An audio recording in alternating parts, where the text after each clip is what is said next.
Today I will show you how to download ChatGPT. Open your Play Store, type in search Chat GPT.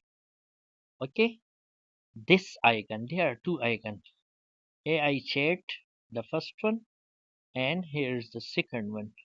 You have to install this one. This one is very best for use ChatGPT. Then after installation, you have to open it so ChatGPT will open.